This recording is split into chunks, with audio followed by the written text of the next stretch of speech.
Hello, this is the last 10-minute Tuesday that we are doing in June, and I'm just going to use our theme from this week and do something to do with a mug. So I have no idea what I'm going to be doing, and I'm just going to press start on my 10-minute timer now. So pop that out of the way. I'm thinking that I quite fancy some kind of a mug, and I'm going to draw myself a shape. So I want to draw just a single mug, and I could paint it, but I actually quite like to draw sometimes. And I want to have a border, so I'm just going to draw myself a loose border first. I don't mind if it's wiggly or wonky. I've got a little bit of an extra line there, so I'll remove that. Just smooth this bit out a tiny bit because it, oops, went a little bit bumpy. There we go. And then I'm going to just start with the idea that I need to make sure I leave some room for my handle. So I'm probably looking at something that's about here maybe, and a kind of oval shape, and then I'm going to come down and in just a little bit to here. Again, I'm going to draw a kind of a curvy shape.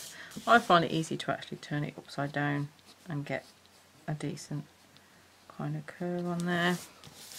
And then for my handle, I think I'm going to go for just a really kind of typical handle shape that does that.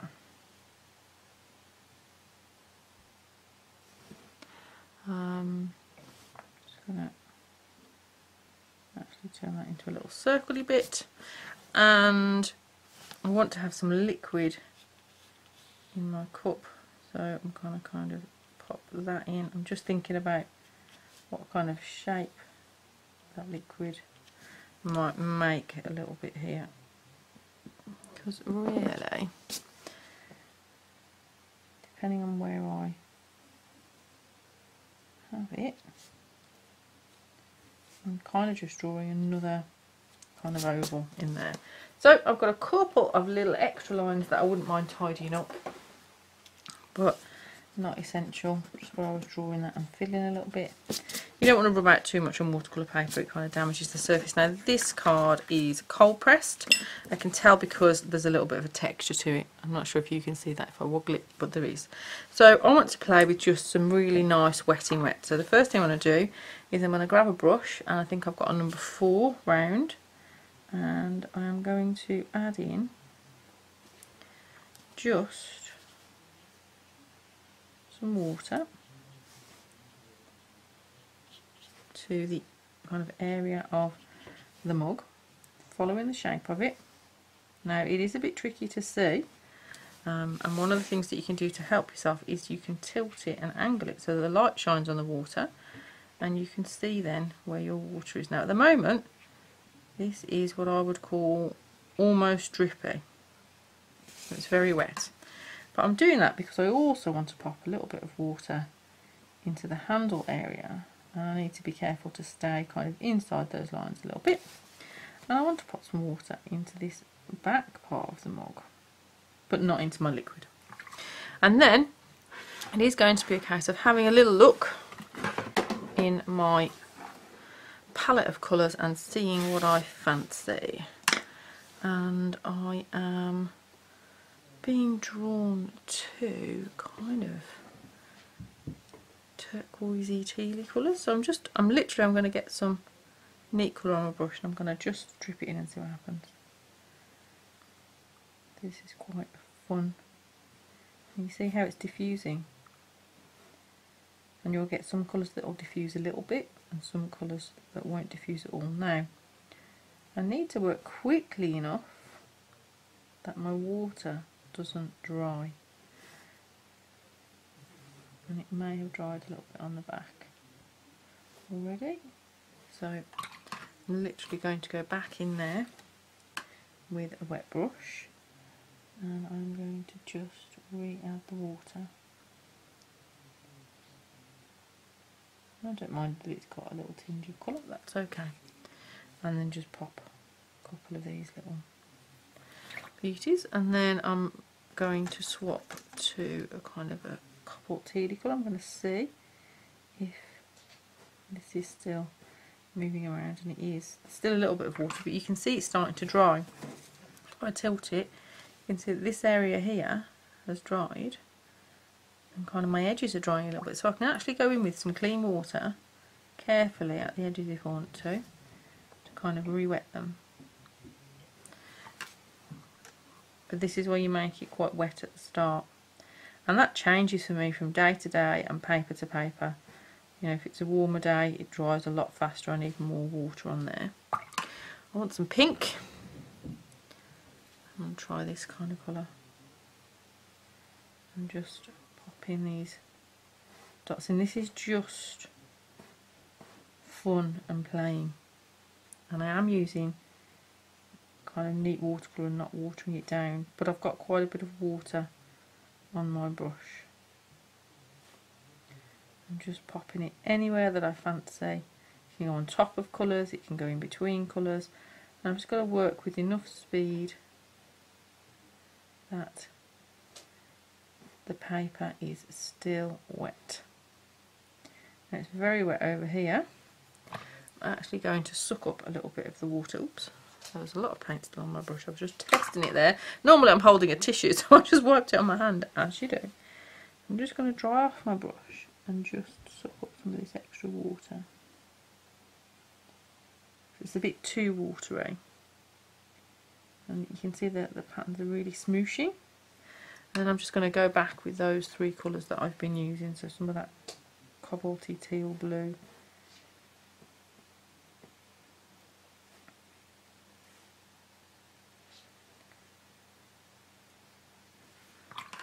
and some of the kind of greeny tealy blue.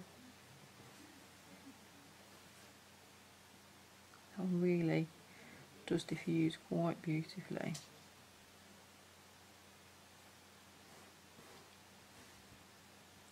And this is an odd colour combo. You can see there it's dried a little bit.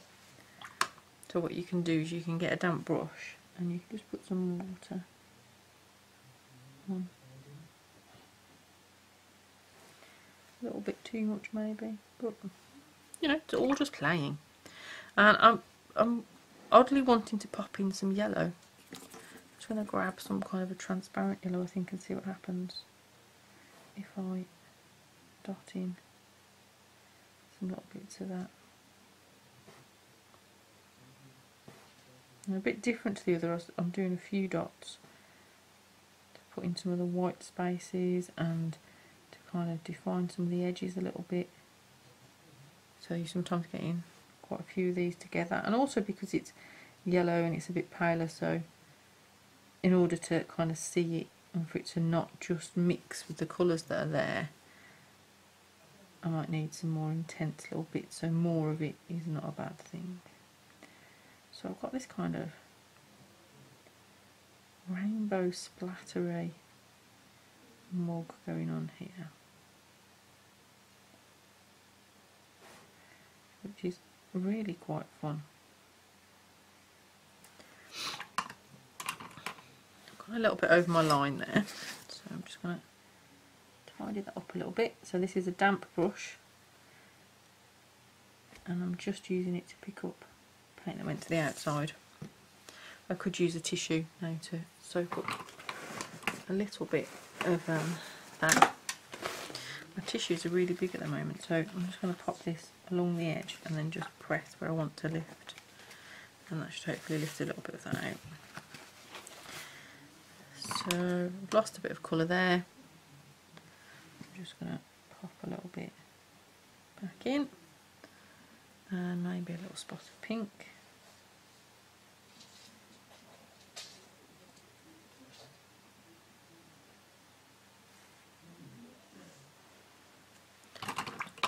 And some more blue.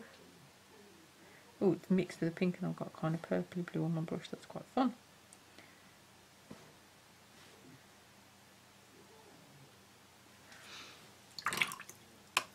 I've also got a little bit of a pulled bit of watercolour there, so I'm going to wet it with my fingertip, just press down and wet it. And you can see the paint pulling into it, so I need to press down to dry it. and then just go in with a damp brush and move some paint into that bit, and then I can pop in a couple of little bits of colour and a little bit of that transparent yellow. And that, would you believe, is 10 minutes of playing with Wet in Wet. Now, this needs a really good dry now.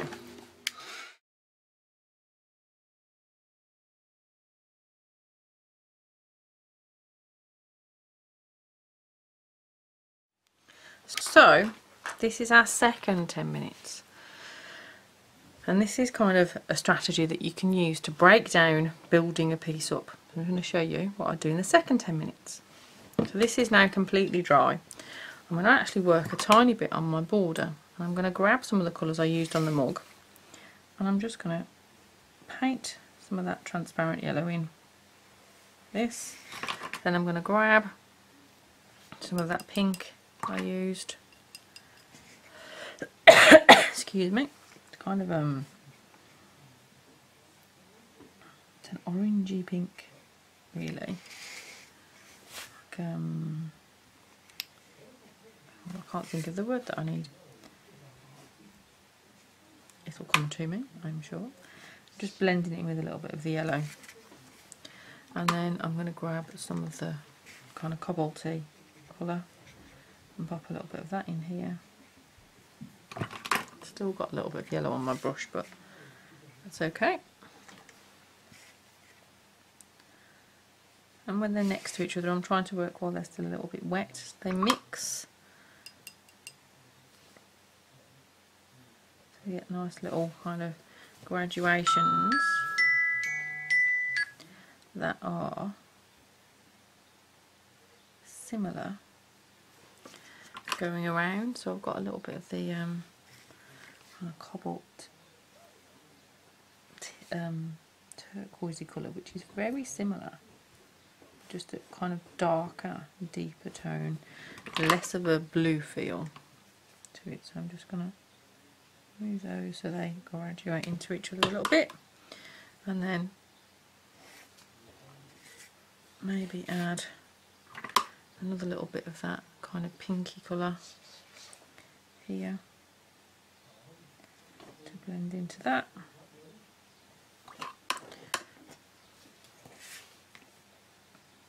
You can see that just where it's still wet, you can move those colours to get them to mix.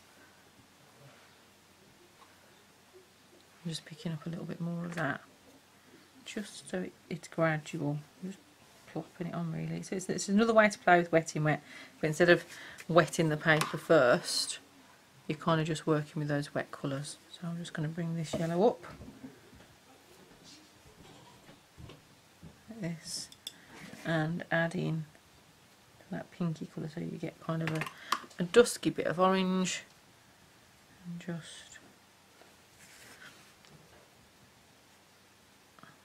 so now I've got a border that kind of reflects the colours.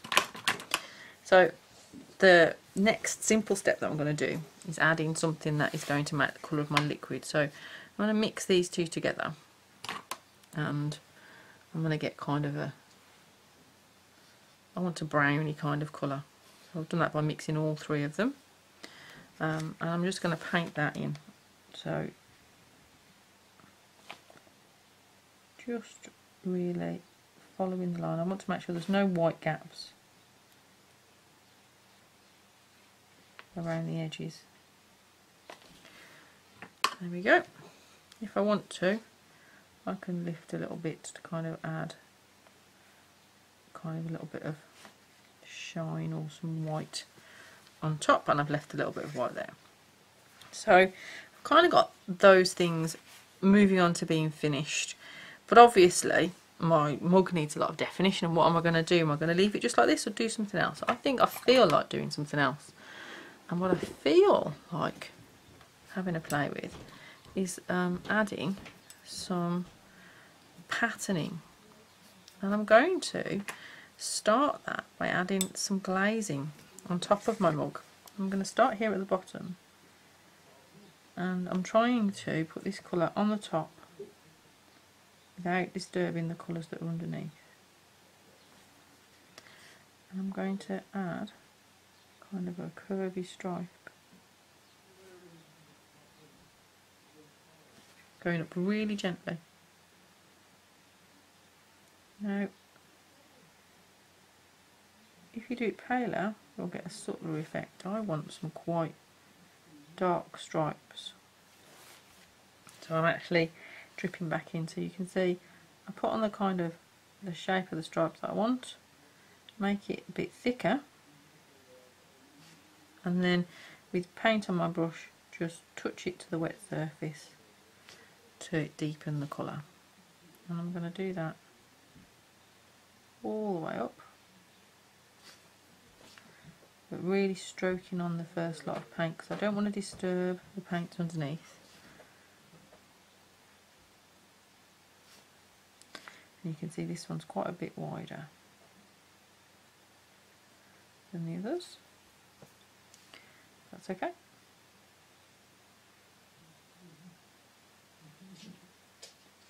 Like that. You could do this and you could actually add this with fine liner. You could add it with Posca pen. You could use gesso if you wanted a really solid black. You could use Indian ink, always a lovely one. I'm actually adding a single kind of line, so a thinner line here. I probably would have found it a bit easier if I'd have swapped to a thinner brush. Another thinner line, and then I'm going to add some stripes onto the handle. This is kind of been a little bit of wetting wet and some glazing. So I'm going to give this a really quick dry.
Grabbing out my 2B pencil. One of the reasons I did my glazing and used paint was because I wanted to do this step in pencil, so I didn't want to have used fine liner to make the stripes, because if I did do that then my pencil wouldn't have been dark and wouldn't have kind of stood out. So I've just gone over those shapes, and I'm going to go over and just firm up the edges, and I'm using a fairly sketchy line. It's not like a continuous kind of smooth thing.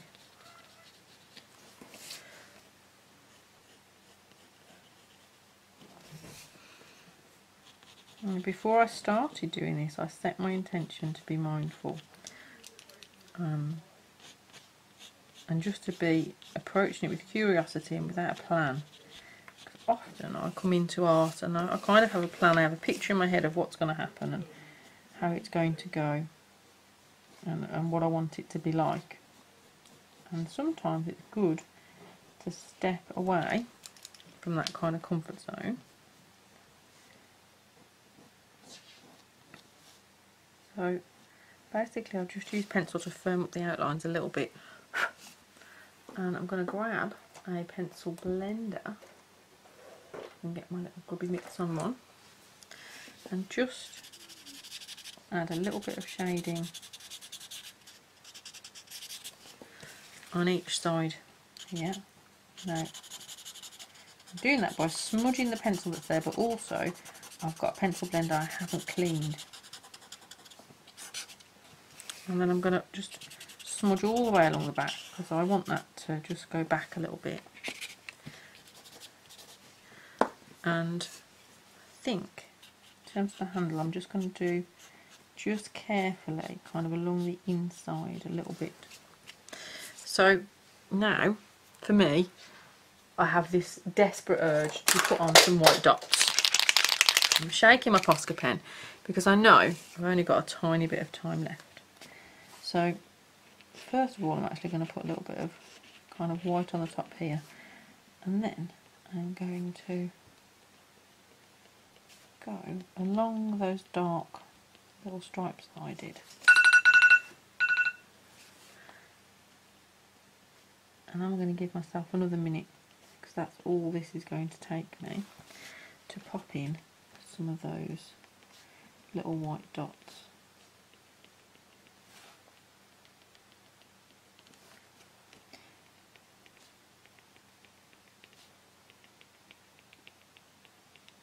I'm not going to put them in every stripe, I don't think.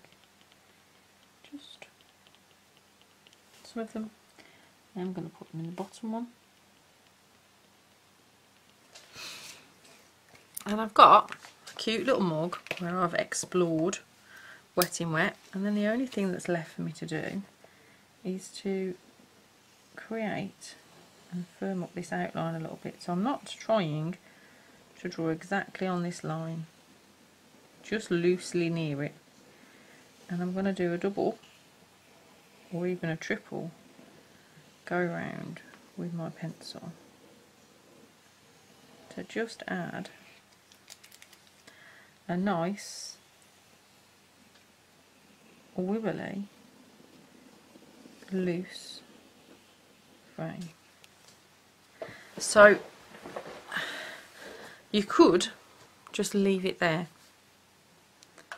and that's a card that you've done either all together in 20 minutes or over 2 10-minute kind of steps.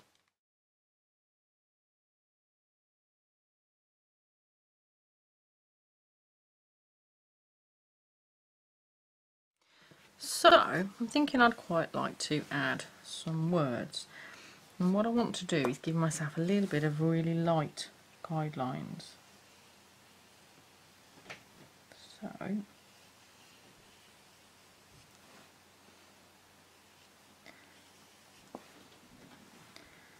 just kind of pop in some just curvy lines here, like this.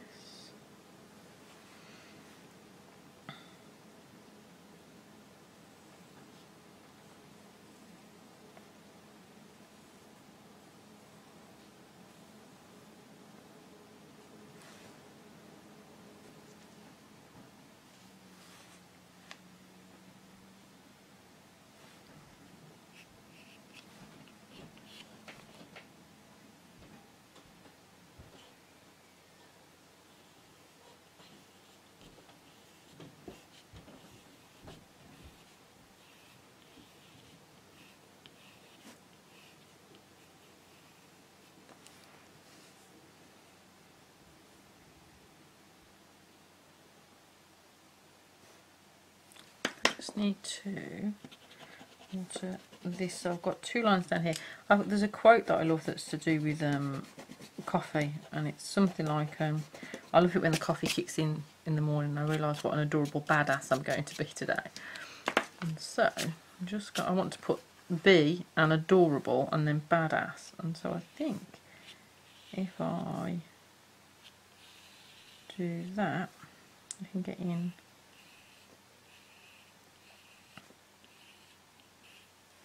That looks a bit too much like an A there, so I need a bit more depth for that bit, I think.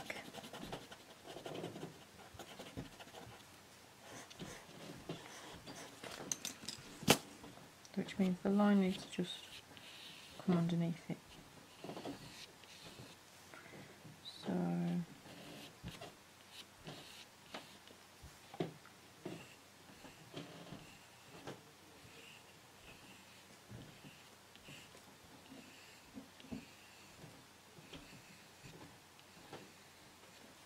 Be an adorable badass. And then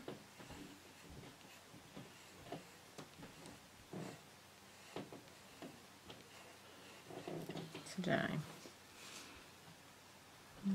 wondering if I want to move those and make them more central. And this is why I tend to do lettering in pencil. I think I want something more be an adorable badass today. Right, so I'm going to grab a black Posca pen if I can find it. That would be my choice. There we go. To pop this in. If it needs it, I might go over the border in something black too.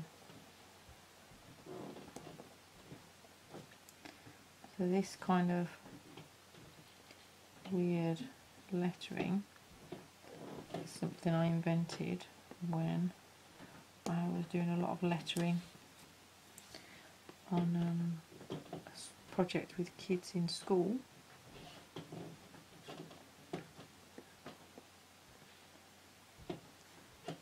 Because it is a bit like writing in capitals, in that everything is all the same height, but it's got an interesting look to it, and it's not kind of square and blocky in the way capitals can be, but it's a very forgiving little form of lettering, and you can really play around with it. So just a few more bits to do. Now this does take a little bit more time. It can be really mindful once you know what the lettering is going to work like, and you can just use whatever lettering you know and you're comfortable with. And that's how I'm using this. It's one that I know. Be an adorable.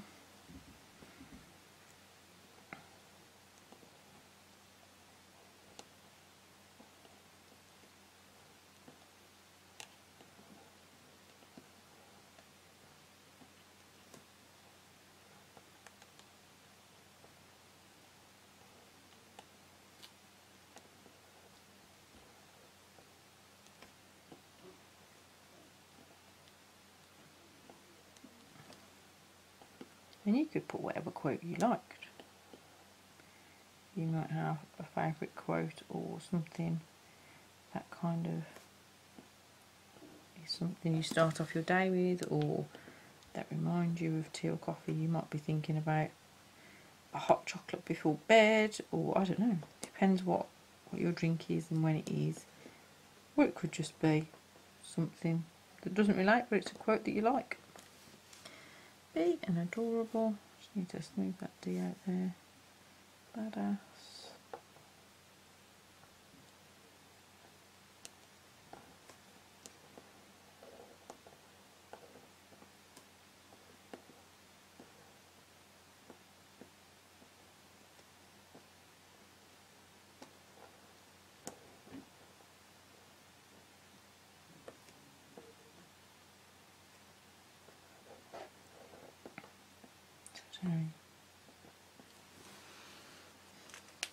Okay, so I need to let it dry a little bit, but I also need to rub out the lines, but carefully. So where they're big, I'm kind of in the centre, and they don't have anything else next to them, I can do it with a bigger rubber. But when they're getting close to the edge here, you have to take care, because otherwise you're going to take off the outline of your mug and the lines here, which is fine because you can put them back in. You know, it's not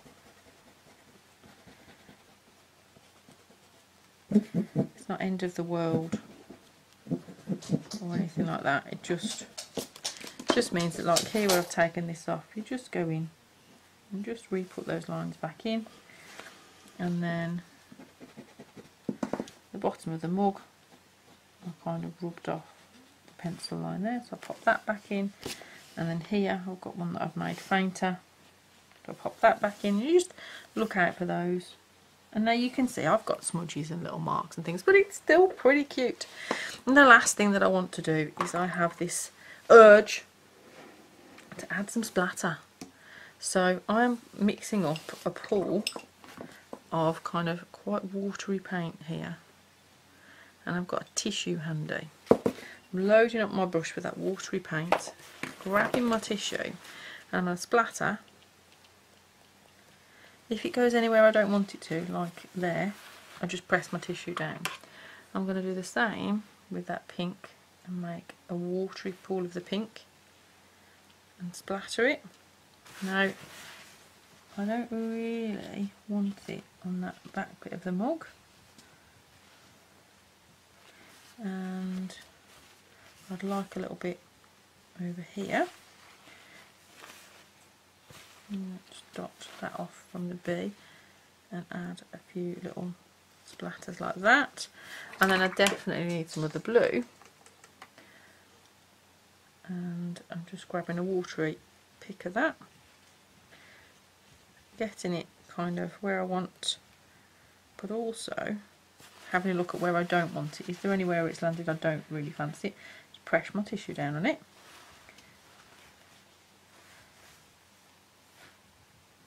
And that is pretty good.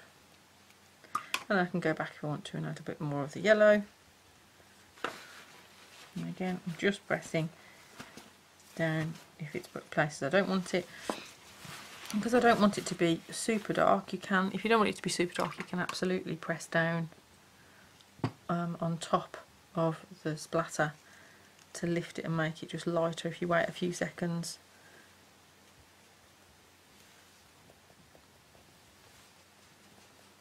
I like splattering, it's kind of fun, and